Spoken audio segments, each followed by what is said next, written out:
सामने हो, तो आप ऐसा कौन सी बात उनको कहना चाहेंगे? बस एक क्षमा ही मांग सकता हूँ कि मैं तब नहीं समझ पाया। मैं तो पापा को ये कहूँगा कि जैसे पापा मेरे हैं ना दे किसी को, क्योंकि मैं लकी हूँ, मेरे को दिया भगवान ने ऐसा। वो हर चीज़ को काफ़ी अच्छे से मेंटेन करते हैं, अपना काम हो, हमारी फैमिली हो।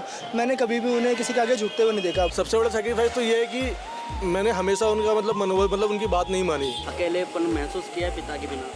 बहुत बहुत।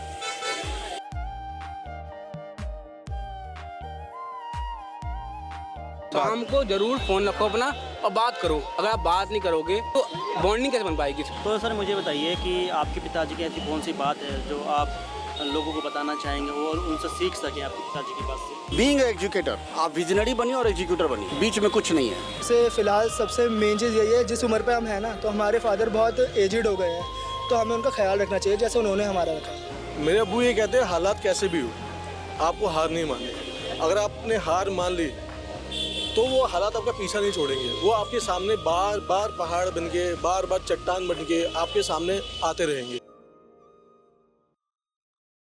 कल फादर्स डे है सर, क्या आप अपने पिताजी को विश करेंगे? हाँ ज़रूर, क्योंकि फादर्स डे तो ज़िंदगी का सबसे अहम हिस्सा है। जो उन्होंने सिखाया होता है उसी रास्ते पे हम लोग चल रहे होते हैं, तो ये सबसे बड़ा दिन है मेरे लिए, तो मैं ज़रूर कहना चाहूँगा उनके लिए। आप क्या गिफ्ट देंगे सर? मेरी इतनी हैसियत नहीं कि मैं उन्हें कुछ गिफ्ट दे पाऊँ, क्योंकि उन्होंने ही दिया है। जो कुछ दिया उन्होंने ही दिया है, मैं तो आज तक कुछ दिया ही नहीं उन्हें। कई बार परेशानी दुख भी दिए हैं उन्हें। मुझे बताइए सर, आपके पिताजी ने आपके लिए ऐसा कौन सा सैक्रिफाइस किया है जो आप भूल नहीं सकते? मैं बोलना चाहूँगी सैक्रिफाइस इतने सारे किए हैं कि मैं उनके बारे में बताता थक जाऊँगा। सबसे बड़ा सैक्रिफाइस तो ये है कि मैंने हमेशा उनका मतलब उनकी बात नहीं मानी। कई बार मैंने उन्हें ऐसा नहीं कि मैंने हमेशा बात नहीं मानी, बहुत ज़िंदगी अहम हिस्से जहाँ पे मुझे उनकी बात माननी चाहिए थी, मैंने उनकी बात नहीं मानी और मैंने अपनी चला के मैंने अपनी ज़िंदगी खुद ही लिखी आगे। तो वो मुझे लगता है कि वो मुझे कहीं ना कहीं खलता है आज भी कि मुझे उनकी बात माननी चाहिए थी। खैर, मगर जो मैंने उनकी बात नहीं मानी उन पर वो भी आज सहमत है कि चलो कोई नहीं मानी, मगर उन्हें मलाल नहीं है इस बात का। मगर मुझे लगता है कहीं ना कहीं कि मैंने उनकी बात नहीं मानी, तो इस बात का मलाल अभी भी है मुझे, क्योंकि यहाँ तक मुझे वो लेके आए और मैंने वहाँ उस मोड़ पे उनकी बात नहीं मानी जहाँ पे मुझे माननी चाहिए थी। तो वो गिल्टी फील होता है मुझे अंदर भी, आज भी एहसास होता है मुझे आज भी कि वो चीज़ मुझे नहीं करनी चाहिए थी। खैर, मगर इतना पता है कि वो मेरे अब्बू हैं, वो मुझे माफ़ कर देंगे और माफ़ किया भी है। माफ़ किया? ओके, बहुत बड़ी बात है कि हमारे पिताजी, तो वो पिताजी कभी अपने बच्चे से नाराज़ नहीं होते हैं। वो जो बात अलग है कि कभी हो जाए फिर माफ़ भी कर देते हैं, क्योंकि वो बच्चा है हमारा यार। तो सर मुझे बताइए कि आपके पिताजी की ऐसी कौन सी बात है जो आप लोगों को बताना चाहेंगे और उनसे सीख सकें आपके पिताजी की बात से?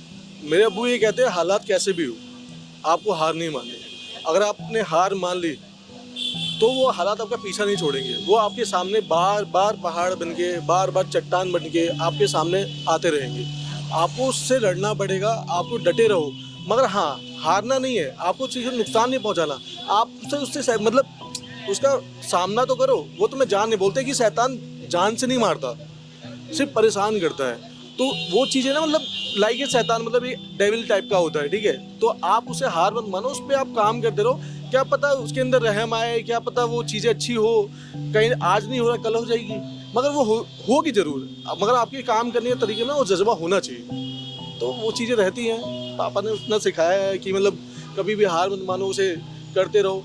और दूसरा नंबर ये हिस्सा कि कोई भी काम छोटा या बड़ा नहीं होता। अगर आपके पास कुछ खाने को नहीं है ना, तो आप ये मत देखो कि मुझे लेबर मजदूरी करनी पड़ रही है, या मुझे कोई सब्जी बेचना पड़ रहा है, या मुझे कुछ कूड़ा उठाना पड़ रहा है। आप कम से कम चोरी तो नहीं कर रहे हो, मेहनत करके खा रहे हो। तो उन्होंने बोला कि बेटा मेहनत जरूर करना है आप ज़िंदगी में, किसी बुरे रास्ते से जाने से बढ़िया है आप एक मेहनत करके इज्जत की रोटी खा लो, वो बेहतर है आपके लिए। तो उन्होंने मुझे मेहनत करना सिखाया है और मेहनत करने की वजह से मैं आज यहाँ तक पहुँच पाया हूँ। बचपन में आपके पिताजी ने आपके लिए क्या सैक्रिफाइस किया है आपके लिए? सबसे बड़ा सैक्रिफाइस मेरे लिए तो उन्होंने ये किया कि हमारे पास, मैं बहुत एक ऐसे फैमिली से आता हूँ, बहुत मिडिल क्लास फैमिली, जहाँ पे घर भी नहीं था। उन्होंने एक दिल्ली जैसे शहर में आके पहले उन्होंने एक झुग्गी ली, लक्ष्मी नगर में आपने देखा होगा चित्र विहार झुग्गी है, वहाँ पे उन्होंने वो लिया था।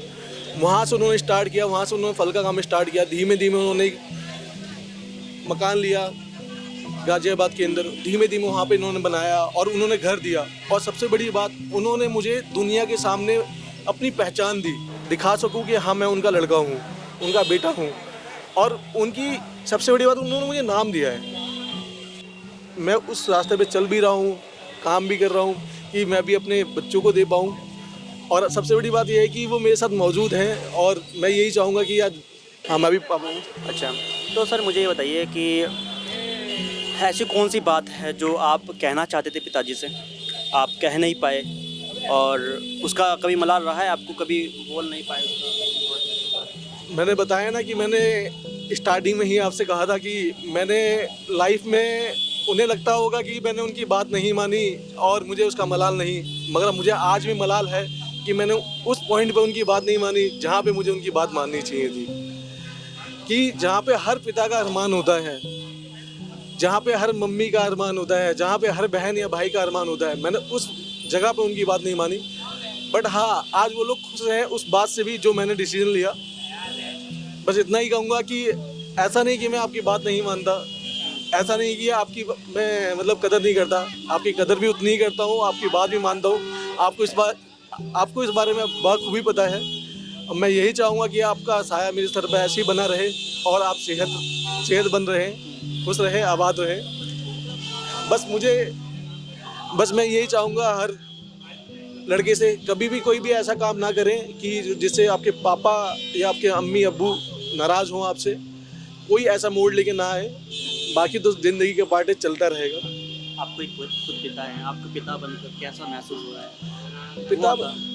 पिता बनकर मुझे ये महसूस हुआ था कि एक बच्चे को पालना एक आम बात नहीं होती। बड़ी मेहनत से एक बच्चे को पाला जाता है। बड़ी मेहनत से जब वो बच्चा जन्म लेता है तो उसकी माँ जब 9 महीने गर्भ में रखती है और 9 महीने बाद जन्म देती है, तो उनसे पूछो वो दर्द कैसा महसूस करती है। उस टाइम पे पिता की हलक सूख जाती है। जब मेरी बेबी हुई थी, आयशा नाम है उसका, फर्स्ट बेबी हुई थी 2018 में, 2018 समथिंग में, 2018 या 17 में हुई थी। तो उस टाइम पे मेरी हलक सूख गई थी कि मतलब क्या होगा, कैसे होगा। और उस टाइम मुझे सोचा था यार ये संभाल पाऊंगा भी नहीं कर पाऊंगा। मगर उस टाइम मेरे पापा थे, मम्मी थे, उन्होंने बैकबोन की तरह थे। वो लोगों ने बोला कि बेटा नहीं, ऐसा होता है, आप टेंशन मत लो, सारी चीज़ें हो जाएंगी। मगर पिता बनने के बाद ये एहसास ज़रूर हुआ कि जिन जो लोग अपने माता पिता की नाफरमानी कर रहे हैं, कहीं ना कहीं उनके सामने ज़रूर आता है। Karma is always back. तो अपने कर्म अभी से भी अच्छे रहोगे तो बहुत बढ़िया है, नहीं तो कल भी आप पिता बनोगे तो आपके सामने भी वो चीज़ें आएंगी। आप भी माता या पिता जो भी बनोगे तो आपके सामने वो चीज़ें ज़रूर आनी है। तो अपने कर्मों को अच्छा रखो। और यही कहूँगा कि आज मेरे सामने एक छोटा मेरा लड़का भी है, आज वही हरकतें करता है जो मैं अपने पापा के साथ करता था। तो मैं कभी कभी सोच के भी मतलब हंसता हूँ कि मतलब यार ऐसा मैंने, वो चीज़ें मेरे सामने खुद आ रही हैं। तो मैंने इसलिए कहा कि कर्मा इज़ ऑलवेज बैक। अगर मैं किसी के साथ गलत करूँगा तो गलत होगा। और मैं इतना ज़रूर कहूँगा लास्ट में, आज के इन्वायरमेंट को देखता हुआ, तो आज के माहौल को देखते हुए मुझे एक शब्द कहना पड़ा कि अपने अंदर इंसानियत जिंदा रखें।